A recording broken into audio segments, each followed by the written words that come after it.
O convenio para a Festa do Albariño pendente dos últimos retoques. A alcaldesa de Cambados e os representantes do Consello Regulador mantiveron varios encontros para dar forma ao documento que aborda a cuestión máis controvertida desta edición, o horario de peche das casetas do Paseo da Calzada. Nós non podemos regular de ningún xeito o límite mínimo, cada bodega é soberana de pechar a hora que o estime conveniente, pero nós si debemos de velar polo cumplimento do horario máximo. A lei autonómica fala dun horario máximo, ese horario que se xiraría en torno a casi ás 4 da mañá.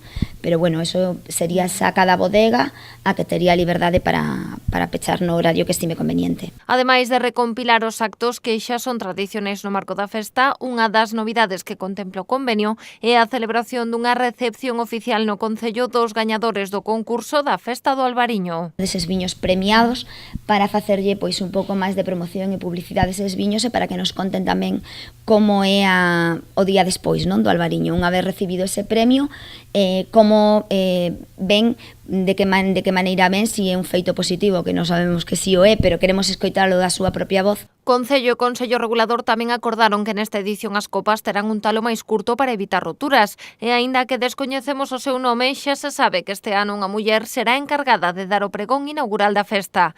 Unha cuestión que está pendente aínda de definir é o espazo no que se ubicarán as casetas das adegas. O que queríamos era ampliar o espazo.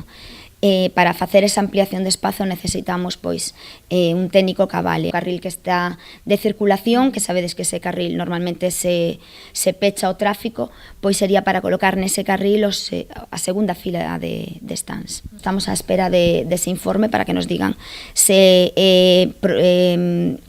se pode facer ou non, e logo a partir de aí nos solicitar a pertinente autorización a Portos de Galicia. A intención de Fátima vale presentar o documento aos seus socios na Xunta de Goberno de mañá. O Consello Regulador tamén o levará a pleno, sesión que nun principio se celebrará o 21 de xuño.